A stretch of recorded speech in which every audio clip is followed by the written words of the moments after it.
Recognize the ranking member from California for 5 minutes. Thank you, Mr. Chairman, and thank you to each one of the witnesses. I'm frustrated. There are two things that I deal with consistently in my congressional district, and I don't think my congressional district is unique. Number one, doctors are not reimbursed at a fair with fair compensation. Therefore, they drop out. They can't afford to be in the Medicare program. And then the Medicare beneficiaries in my district, they can't find, increasingly with great difficulty, find a doctor that accepts Medicare patients. So, you know, it's, I know that we have the responsibility in terms of statutes, certainly the funding mechanisms. We're going to have to figure out how we pay doctors fairly so that, so that it's fair, but also in the public interest that they will stay in Medicare and treat patients. Now, most Medicare patients are not very sick. So in these measurements that you've done, it really is, I think, for those that are very sick. So I'm not so sure what you have studied. I think we need to measure what matters. And I think that those two bookends, so to speak, that I've just raised are at the heart of what we need to address in our country. Because when push comes to shove, if you don't have doctors in Medicare, then what can Medicare mean to a Medicare recipient?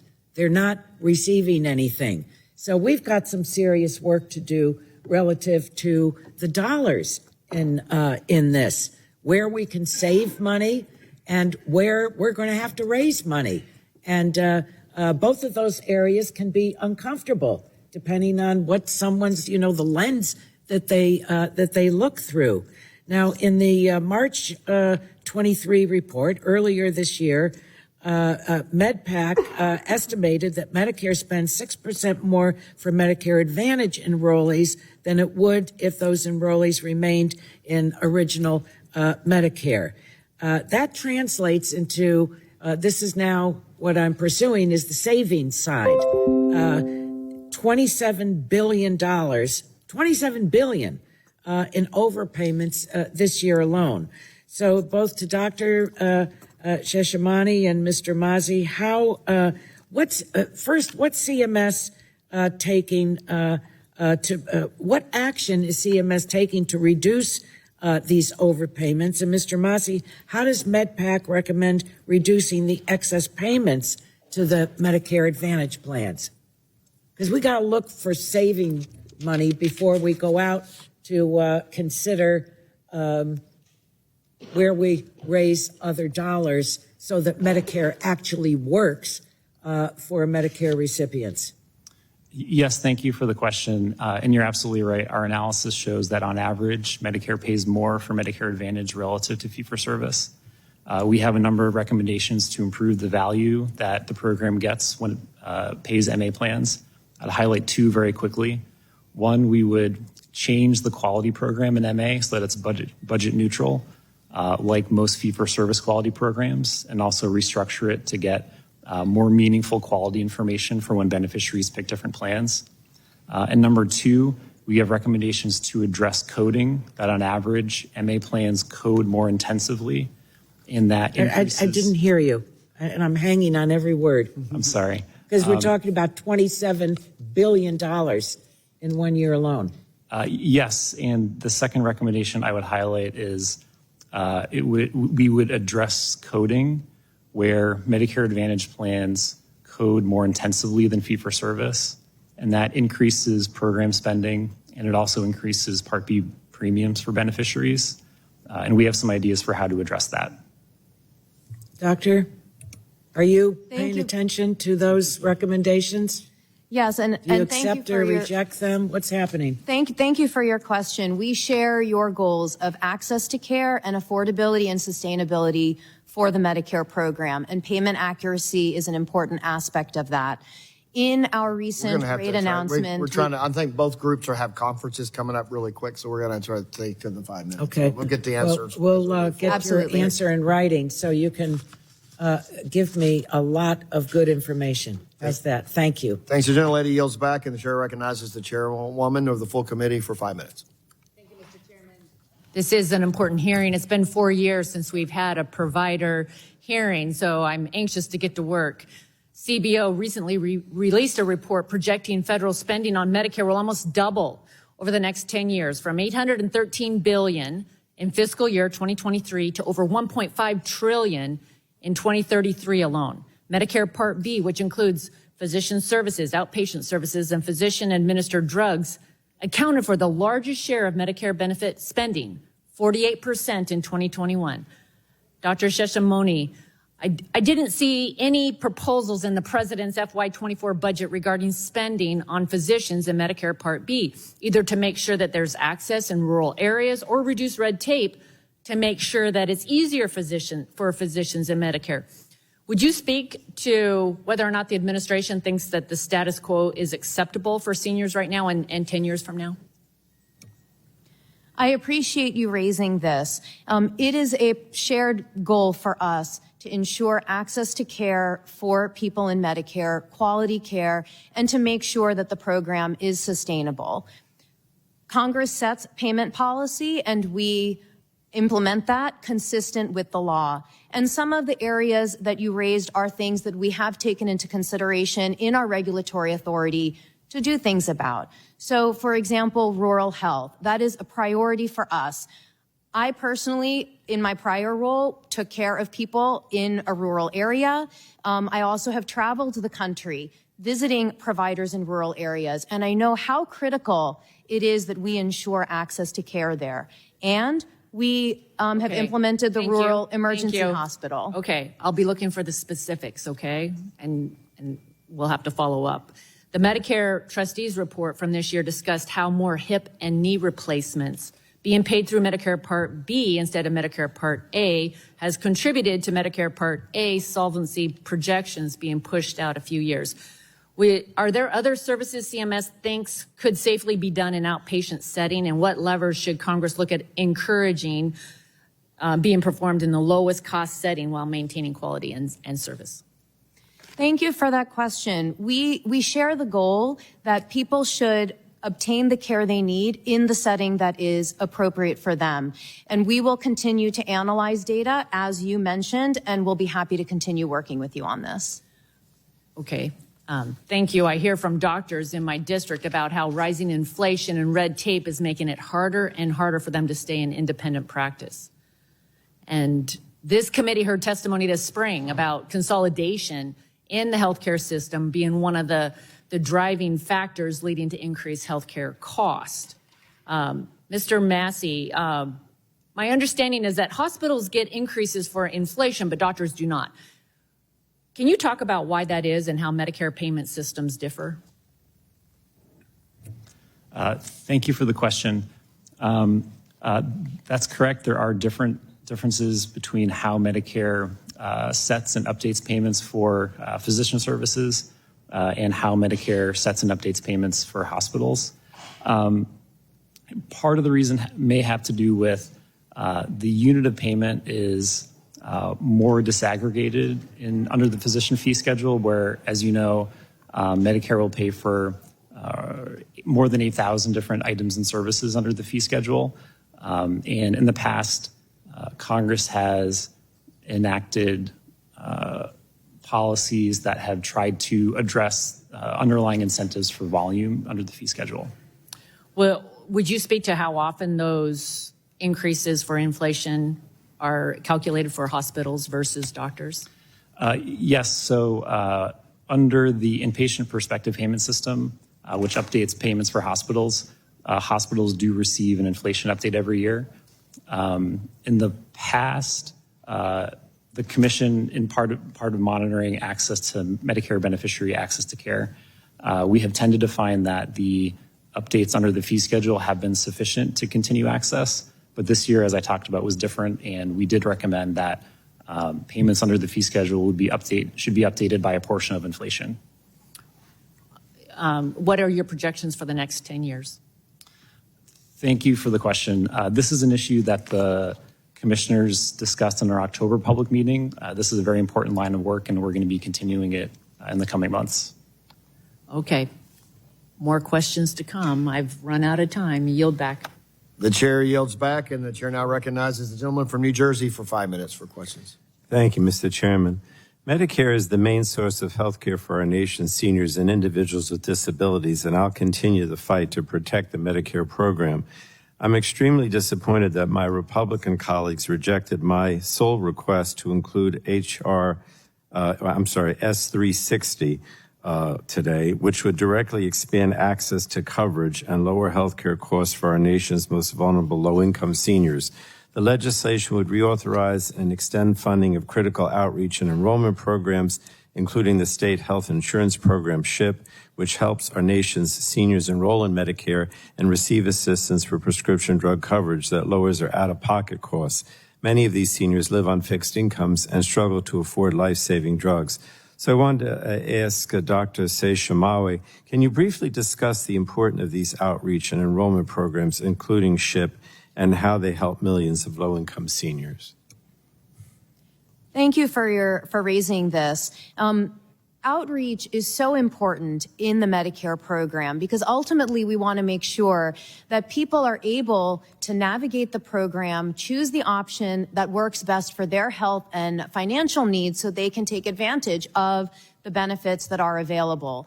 And the SHIP program is one aspect of our overall and a very important aspect of our overall outreach, to also include our Medicare.gov, 1-800-Medicare, and all of the work we do with our community partners during open enrollment and at other times of the year.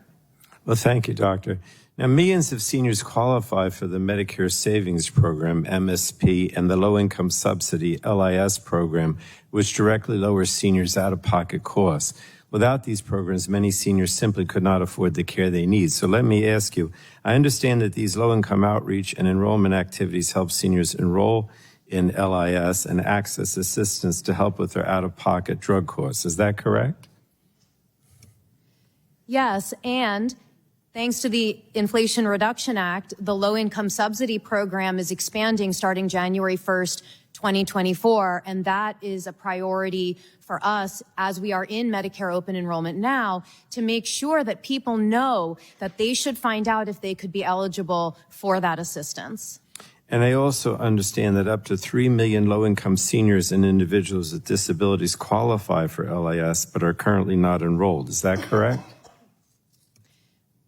It is correct that there are definitely across our programs people who are eligible who are not enrolled, and that is why outreach is a priority for us. Well, thank you. I just think we have to expand and extend these programs so that more low-income seniors and individuals with disabilities will be able to access the help that they need. We know that these outreach and enrollment programs are successful as they've already provided assistance to millions of seniors and have contributed to increased enrollment in both MSP and LIS. And I'm, again, extremely disappointed that the Republican majority refused to notice these important programs that have longstanding bipartisan support and that have been extended 11 times over the past 15 years. It is critical that we reauthorize and extend funding of these programs, and hopefully we'll be able to accomplish that at some point soon. So thank you, Doctor, and I yield back. The gentleman yields back. The chair now recognizes the gentleman from Texas, Dr. Burgess, for 5 minutes. Yeah, and I need to start off with a couple of unanimous consent requests. I've got statements from the American Medical Association, American Osteopathic Association, and the American Association of Urologists in support of some of the draft bills that I have included in today's hearing. I've got another study from the Physicians Advocacy Institute detailing how physician-owned hospitals promise savings of more than $1 billion a year for 20 expensive conditions. And then finally, an article from the Washington Post from September of this year about how Medicare spending per beneficiary has leveled off for more than a decade. And I ask unanimous consent to add those to the record. And I do want to thank our witnesses for being here today. This is an extremely important hearing. I've been on this committee for a long time, and I cannot remember us having a hearing specifically on the concept of proposing a legislative change to budget neutrality. And certainly we hear from docs all over the country that the current Medicare fee schedule is unsustainable and it's unpredictable. This is due in part to budget neutrality. This mechanism often leads to across-the-board cuts and makes it harder for independent physicians' practices to survive, and that, of course, threatens access to care.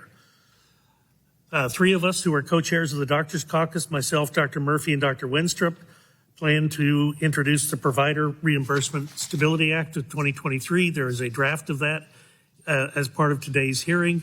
This bill would increase the budget neutrality threshold, allowing for corrections for overestimates and underestimates of budget neutrality adjustments, and require timely updates to practice expense relative value units.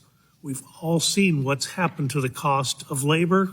California passed a minimum wage for healthcare workers, for doctors who are in practice. They are competing for workers against that same pool of laborers.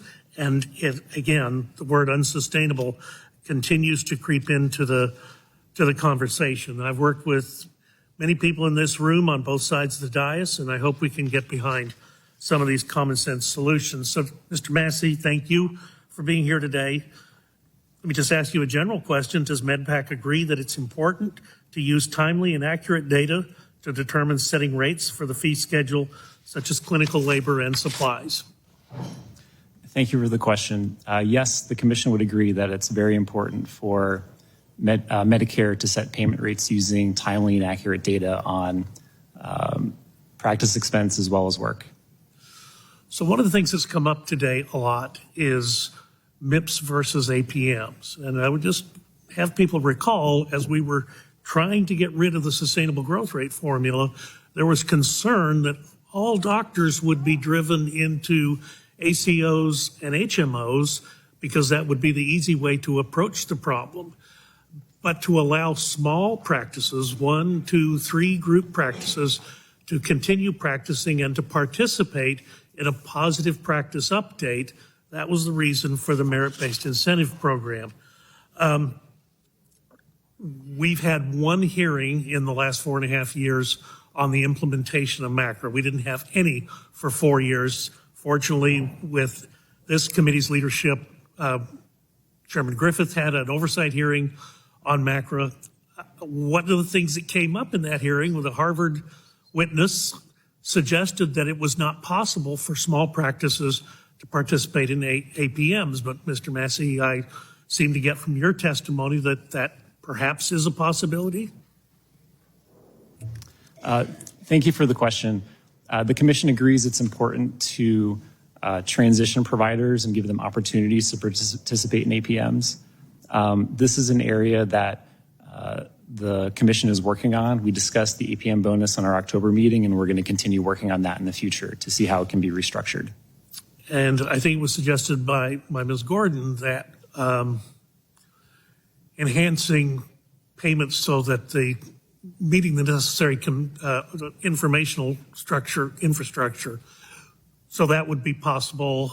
I mean, it's a big expense for a small practice, 1 or 2 doctor practice, to provide the infrastructure that's going to be necessary to collect the data. So is that something you're willing to look at? Yes, of course. The Commission's happy to work on this issue and support the committee. So we do have to be concerned about the consolidation of small practices, consolidation in healthcare in general. This is one of the ways that we can tackle that. Thank you, Mr. Chairman. I'll yield Thanks, back. Dr. Burgess. Your time has expired. Thank you for yielding back. And so what I'm going to announce, we're going to have one more set of questions, but there's conferences and caucuses at 11. There's maybe a schedule. I think there's now a scheduled vote possibly at noon. So if the witness will stay in contact with our staff, we will make sure we move forward. But we're going to recess after this question. So we're balancing both sides. So we have Ms. Blunt Rochester from Delaware. You're now recognized for 5 minutes for questions. Thank you, Chairman Guthrie and Ranking Member Eshoo, for the recognition, and thank you to our witnesses for your testimony. Today, we are considering healthcare provider policies, including my bipartisan bill, the Increasing Access to Quality Cardiac Rehabilitation Care Act, H.R. 2583. And I want to thank my colleague, Representative Adrian Smith, for his tireless work on this bill, and also acknowledge that he worked alongside our late colleague, John Lewis, on this bill, and I'm proud to be taking up the mantle. This bill will increase patient participation in cardiac and pulmonary rehabilitation programs to life-saving services by authorizing physician assistants, nurse practitioners, and clinical nurse specialists to order them.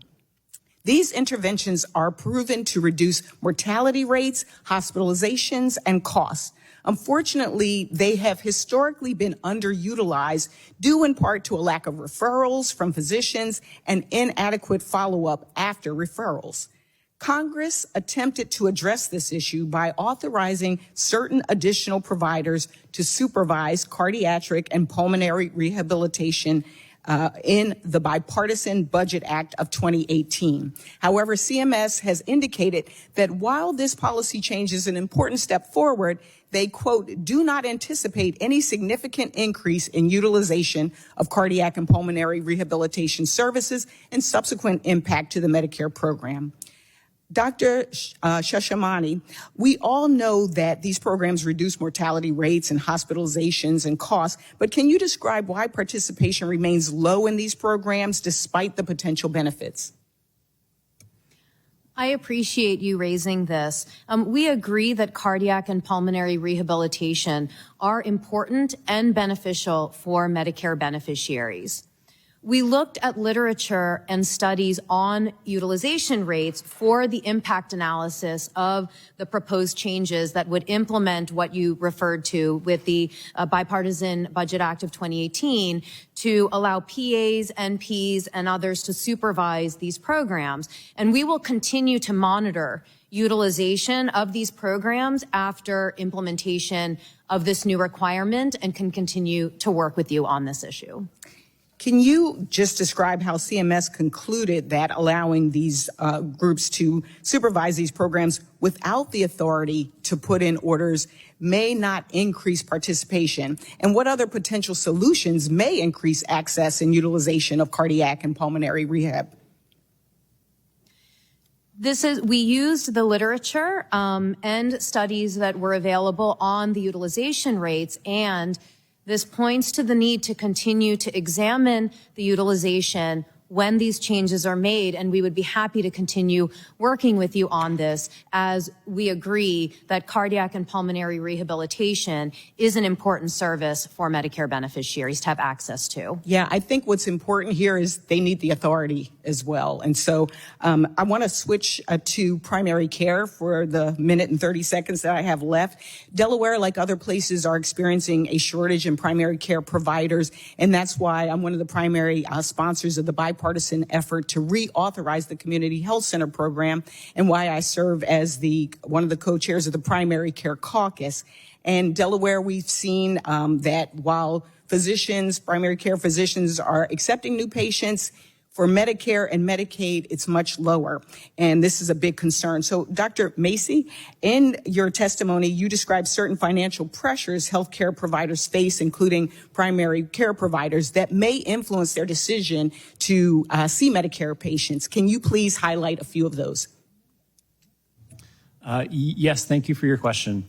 So every year we monitor access that beneficiaries have to healthcare services, including clinician services. This year we recommended an add-on payment to target additional resources to help support care. And the key thing I want to point out is that we structured that add-on payment so that it would be higher for primary care clinicians when they provide services to low-income Medicare patients. And we think that's an important way to target Medicare resources to shore up access. Thank you. I'm going to submit questions for the record, but along that line of implementing G2211 and the add-on, we've heard that from some that it's not justified, not resource-based, it's costly and duplicative, and so and also leading to overpayment. So we'd like to follow up with you all on your answers regarding that as well. And thank you so much.